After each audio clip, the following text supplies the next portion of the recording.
Mesdames, Messieurs, bonjour à tous. Tout d'abord, merci d'être présents. Comme vous voyez, on peut déplorer le fait qu'il manque pas mal de personnes. Alors, ces absences sont dues à des raisons diverses, mais notamment à l'accumulation des compétitions en cette période de l'année. Donc je remercie d'autant plus ceux qui ont fait l'effort d'être présents. On peut valablement délibérer puisqu'on a le quorum. Je voudrais accueillir Claudine et Patrice Mesny qui ont bien voulu accepter l'invitation traditionnelle dans ces comités directeurs de représentants des ligues. Donc bienvenue et merci à vous.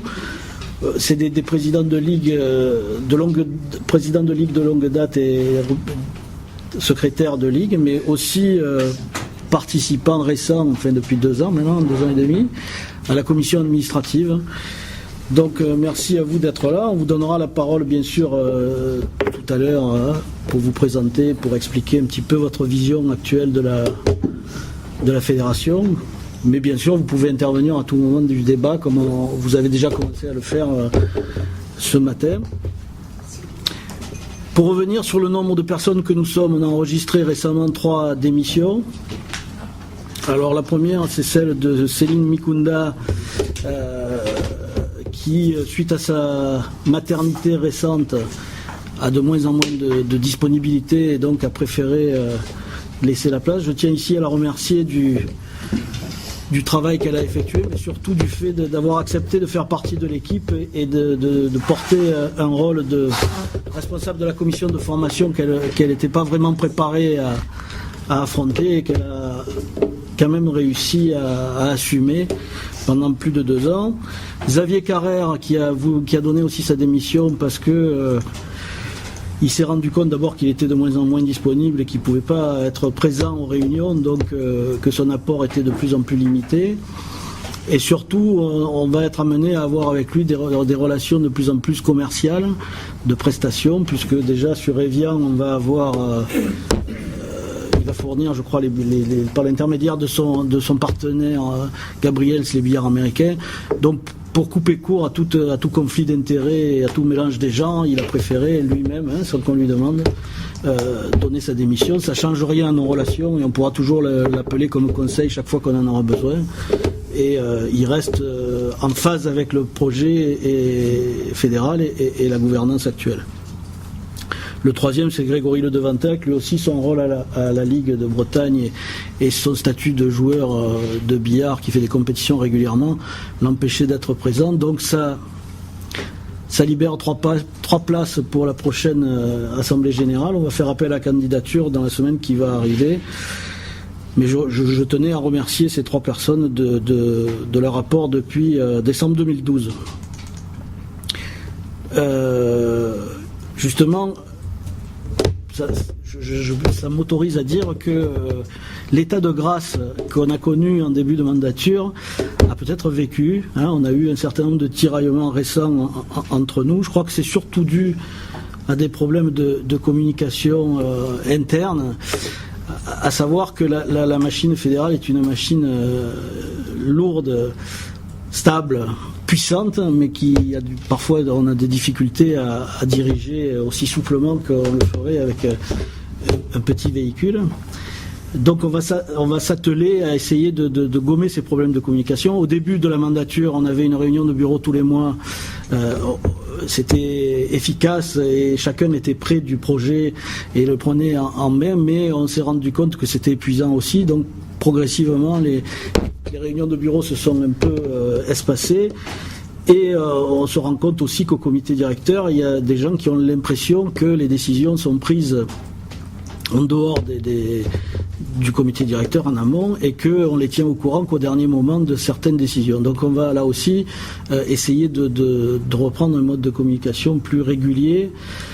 La difficulté, c'est de trouver le juste équilibre entre vous noyer d'informations en cours d'élaboration des projets, informations que vous n'avez pas forcément besoin de connaître ou qui vous parasitent, et malgré tout, vous donnez suffisamment d'informations pour comprendre le raisonnement et comprendre pourquoi on est allé dans telle ou telle direction. malgré tout, après ce début de discours un petit peu négatif, je tiens à dire que l'élan que nous avions est toujours là, puisqu'on approche du but qu'on s'était fixé, c'est-à-dire atteindre les 15 000 licenciés. On est à 14 986 aujourd'hui. Même Gérard Mathias, qui fait les statistiques sur les licences et qui n'est pas connu pour être très optimiste dans ce genre d'exercice, il avait tablé en début de saison sur arriver à 14 700. Moi, j'avais dit on va quand même arriver à 15 000. Et maintenant, il table sur plutôt 15 200. Donc, ça veut dire que la dynamique est malgré tout là. Donc, aujourd'hui, c'est le 3e comité directeur de la saison. Et traditionnellement, ce comité directeur, c'est celui où on adopte le budget prévisionnel. Donc, on s'est réunis comme on le fait d'habitude 15 jours avant avec les demandes des différentes commissions de budget. Malheureusement, cette année, contrairement aux années précédentes, on a été réduit à la portion congrue quand on a discuté ce budget, puisqu'il manquait quand même Jonathan et comment il s'appelle, et Jean-Pierre Guiraud, ce qui fait qu'il y a eu et Geneviève qui n'était pas là, ouais, effectivement. Donc on était un petit peu. Non, mais c'est dommage. Moi, je le regrette parce qu'effectivement, si on est 6 ou 7 au bureau, c'est justement pour avoir plusieurs points de vue différents et pouvoir pointer chacun des choses que les autres n'ont pas forcément vues. Et on s'est rendu compte, comme à chaque fois, qu'une fois l'exercice terminé et le budget finalisé, certains avaient des remarques à faire qu'on aurait bien aimé qu'ils fassent en amont. Mais bon, tout ça pour vous dire que c'est un comité directeur important, que le budget prévisionnel, c'est un exercice qui n'est pas facile, qui est important aussi, mais qu'il faut relativiser aussi. C'est-à-dire on fixe un cadre, on fixe les grandes lignes de la politique et les différents montants qui vont être attribués aux commissions, mais ça ne nous empêche pas ensuite, dans le respect de l'enveloppe globale, de modifier éventuellement certaines attributions. Alors, cette année, dans cette réunion, on a pris quelques décisions qui me semblent nécessaires de vous communiquer. Notamment, on s'était engagé, je vous rappelle, à l'Assemblée Générale de Lorient à ne pas augmenter la licence cette année. Donc, on a respecté cet engagement, bien sûr. Par contre, on avait dit aussi l'année dernière que, et vous verrez, on en parlera tout à l'heure, à la fin du budget, qu'on déciderait de quel niveau serait l'augmentation ou s'il y aurait une augmentation pour l'année 2016, c'est-à-dire le prochain budget. On a fixé aussi un seuil de trésorerie minimal, un seuil de trésorerie minimum auquel on ne dérogerait pas, qui correspond à peu près à 6 mois de fonctionnement de l'association. Mais en fait, ça, le trésorier va vous en parler un peu plus tard. On change la présentation du budget prévisionnel en ne prenant en compte que la part, si vous voulez, qui va être amortie dans la saison qui va venir, ce qui permet d'avoir une vision plus claire de ce qui va être dépensé. On a admis le principe que dans le futur, on aura peut-être besoin de financement pour alimenter la poursuite du développement de notre action. Et vu les taux d'intérêt bas, on se dit que peut-être pour acheter des biens comme des billards, ça serait peut-être intelligent de recourir à l'emprunt, ce qu'on n'a jamais fait jusqu'à aujourd'hui, mais on est dans cette réflexion-là aussi. Et vous verrez tout à l'heure dans la discussion du budget qu'on a intégré dans ce budget prévisionnel la suppression du remboursement par la fédération des frais en finale nationale, comme on l'avait suggéré à Lorient aussi.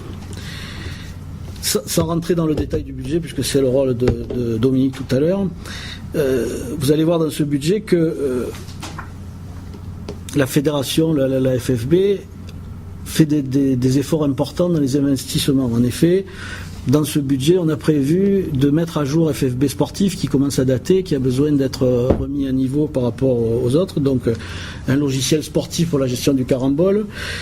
Vous êtes au courant, on en a parlé ce matin, de la conception de la réalisation d'un nouveau portail internet qui va regrouper tous les sites différents qu'on utilise dans la fédération.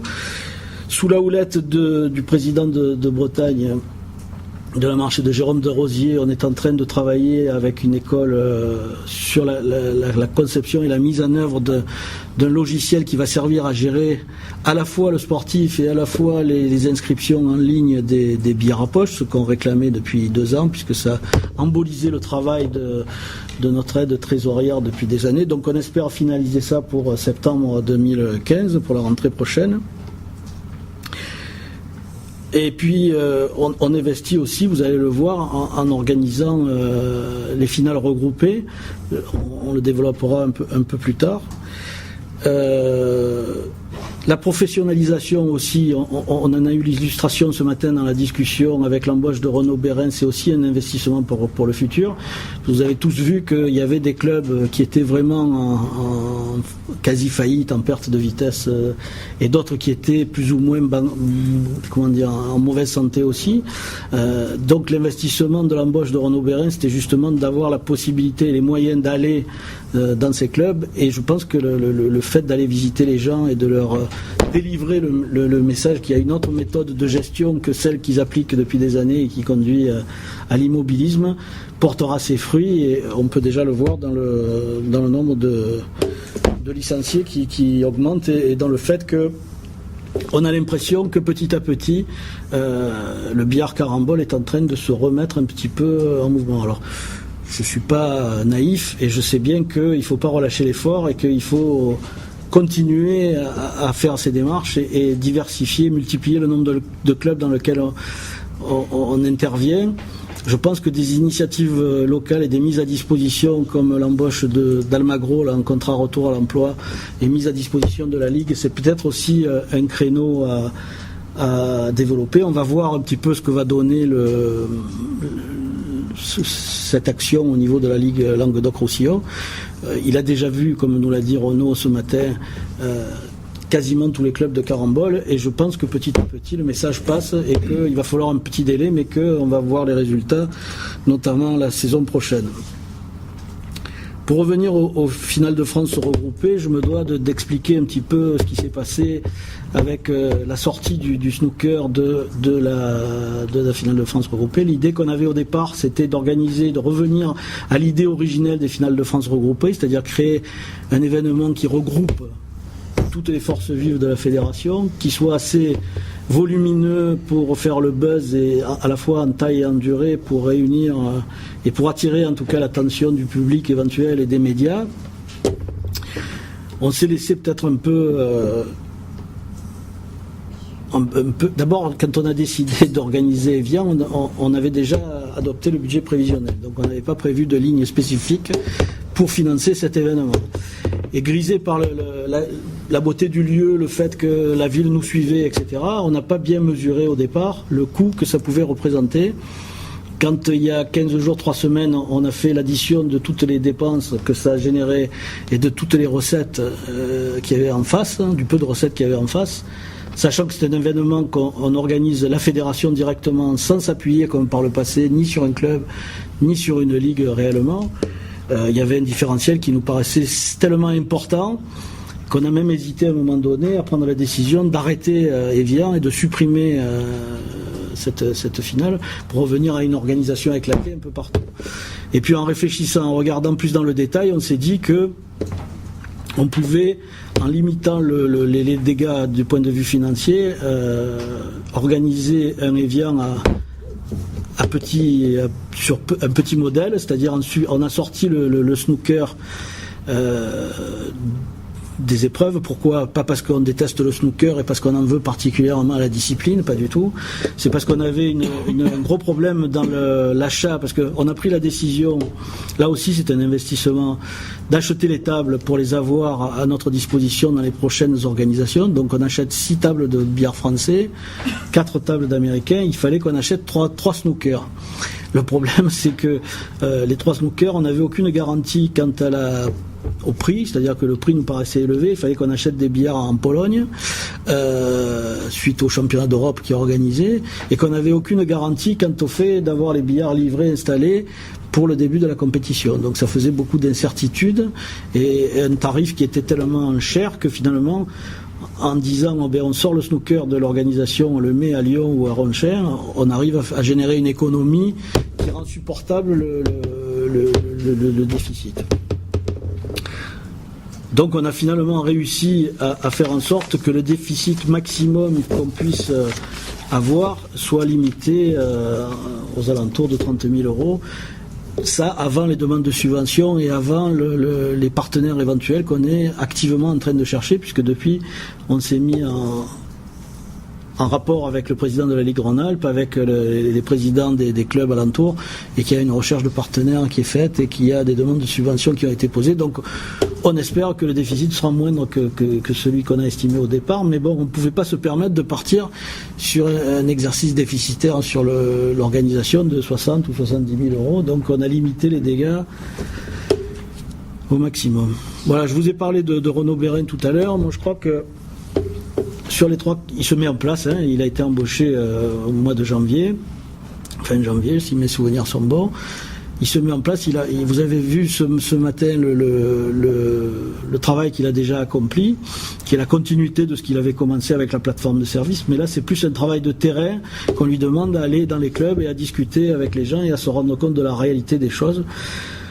Donc il a encore un petit peu de mal à se mettre en phase, il a évoqué lui-même avec le travail administratif et le rendu administratif qui est indispensable, c'est-à-dire effectivement informer au moins le secrétariat et le trésorier quelquefois d'un certain nombre de dispositions qui vont être mises en œuvre du conventionnement, mais je pense qu'il va progressivement se former et Marc est là et Véronique aussi pour le recadrer chaque fois que c'est nécessaire. Donc petit à petit, ça va se faire. Je me vantais, je me réjouissais tout à l'heure de l'augmentation du nombre de licenciés. Je crois que c'est, faut pas perdre de vue que c'est le travail essentiel qu'on a accompli depuis 2 ans et demi maintenant. Alors ce travail, c'est le fruit du travail des gens du comité directeur de la fédération, mais c'est aussi, bien sûr, le travail des responsables de ligues, de comités départementaux et surtout de clubs, puisque au fur et à mesure qu'on chemine dans la mise en œuvre de ce plan de relance, on s'aperçoit qu'on ne remplacera jamais la porte essentielle qu'est le club dans l'entrée des licenciés et que c'est pour ça qu'on doit s'appuyer absolument sur les clubs de carambole qui sont les plus nombreux et qui ont des structures municipales stables qui permettent d'avoir le temps à la fois pour qu'ils s'organisent de façon à recevoir les gens, à la fois pour qu'ils se diversifient éventuellement quand ils sont un petit peu sclérosés et qui se mettent dans la tête de temps en temps de remplacer une table de carambole par 2 tables de blackball par exemple, ou de remplacer un billard français par un billard américain quand il peut y avoir une création de mixité et une relance de l'activité par d'autres disciplines. J'avais prévu ensuite de vous faire un petit point de la santé des ligues. Il y a des ligues qui vont bien. Il y en a d'autres qui pourraient aller mieux et qui vont un peu moins bien. Encore une fois, on a de la difficulté à intervenir directement dans la gestion des ligues. Il faut que ça soit un échange et il faut que les présidents de ligues soient ouverts au dialogue, ce qui n'est pas forcément toujours le cas. On s'aperçoit quand même qu'on a réussi à mettre en œuvre un des volets du développement qui était le plan blackball, la régionalisation du blackball. Il y a des frémissements nets, notamment dans la Ligue des Pays de Loire, où ils ont fait la proposition qu'on avait fait, où ça démarre, vous aurez un exemple tout à l'heure dans le déroulé des débats sur les herbiers, sur le fait que là-bas l'activité blackball est lancée. On a de bons espoirs sur la Ligue d'Aquitaine avec un peu de retard. Le Limousin, c'était un exemple magnifique avec le doublement du nombre de licenciés d'une saison à l'autre grâce à la mise en œuvre de ce plan. La difficulté que rencontre la Ligue du Limousin, c'est que le président avait avait des problèmes de santé et il s'est heurté surtout au retour d'un licencié qui avait été suspendu 6 ans, je crois, pour des comportements anti-fédéraux divers et variés, et qui a pris une licence indépendante et qui est venu refoutre son mauvais esprit et ses menaces. Et, enfin, il a amené dans cette ligue qui était en plein dynamisme un mal-être et un problème qui a fait que le président a carrément démissionné et a été remplacé. Alors, on fera tout, bien sûr, à la fois pour que la dynamique ne soit pas cassée et qu'elle continue. D'ailleurs, Alain va aller les voir au mois d'avril dans un des tournois qu'ils organisent. Le souci, c'est que ça va faire encore un cas de discipline supplémentaire à traiter, Pascal. Donc, ils nous ont demandé conseil sur la méthode pour pas faire de faux pas au départ. Tout ça pour vous dire que les ligues qui se mettent en place, on a des ligues qui ont fait un développement extraordinaire, comme la ligue du centre de Sylvie Perramont, qui elle aussi s'est lancée. Là aussi, on est malheureux parce que la maladie et le décès de Jean-Marie Formont freinent la mise en œuvre de l'ETR, mais je crois que le pli est pris maintenant. Pour terminer, en fait, on parlait à table de la réforme territoriale et du fait qu'il va falloir aplanir un certain nombre de problèmes. Il n'y a pas d'urgence, mais il faut qu'on commence à réfléchir un petit peu plus dans la globalité. Alors on a eu un petit quiproquo cette semaine avec Jonathan Montel, parce qu'à un moment donné, j'ai envoyé un mail au bureau en disant qu'il fallait qu'on freine un petit peu sur la réforme sportive. Alors en fait, il a compris que je voulais arrêter le travail sur la réforme sportive. C'est pas du tout mon propos. Mon propos est le suivant, c'est que au moment où on a commencé à réfléchir aux réformes nécessaires au carambole pour changer l'animation sportive, on n'avait pas forcément la vision qu'on a aujourd'hui, on n'avait pas forcément le recul nécessaire pour penser plus dans la globalité.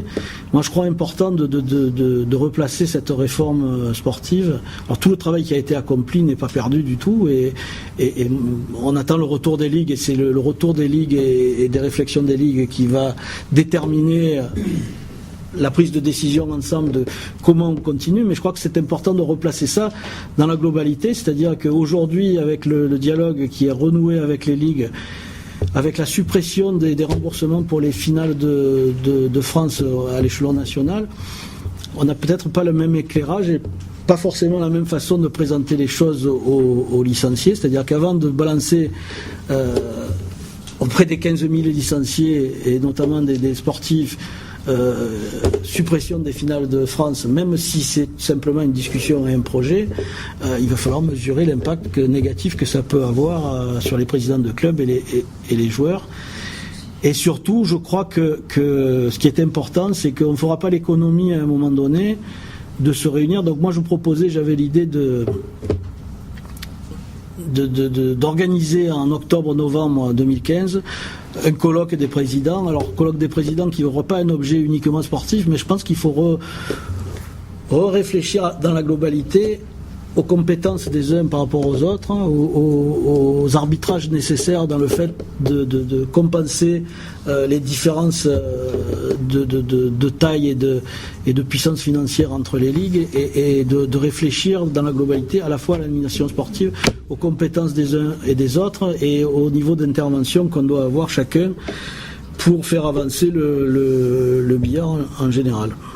Voilà, comme je disais tout à l'heure, et ce sera ma conclusion, je crois que la fédération, c'est effectivement une machine extraordinairement puissante et stable, mais chacun des éléments qui la composent est indispensable et ne peut pas être shunté et sauté. Donc, même si pour être efficace, on a la nécessité d'avoir un exécutif qui soit resserré, et c'est le vœu qu'on avait fait, c'est l'organisation qu'on a mis en place jusqu'à maintenant avec un président, avec un directeur général qui sert de rouage, une organisation en pôle qui permet, si vous voulez, d'être efficace et de ne pas forcément faire intervenir les 22 membres du comité directeur à chaque prise de décision. Il est important de tenir les gens au courant quand ça touche leur domaine de compétences, des prises de décision, et d'associer l'ensemble du comité directeur à la prise de décision, mais aussi d'aller au-delà et d'associer à la prise de décision et à la mise en œuvre du projet fédéral les ligues et les clubs. Donc c'est très difficile, puisque je citais l'exemple de midi où ou en allant à Châtillon, à la dernière réunion qu'on avait eue, tu rentres là-dedans, les mecs ils te connaissent pas alors que tu es président de la Fédé depuis 2 ans, et au Cap d'Agde encore moins. Donc non, mais c'est pas mon ego qui est blessé, c'est que j'ai l'impression, si vous voulez, qu'on a manqué un épisode, quoi, et qu'on n'est pas bon dans la communication puisqu'on n'arrive pas à toucher le licencié de base. Donc on a encore pas mal de progrès à faire dans ce domaine. Voilà.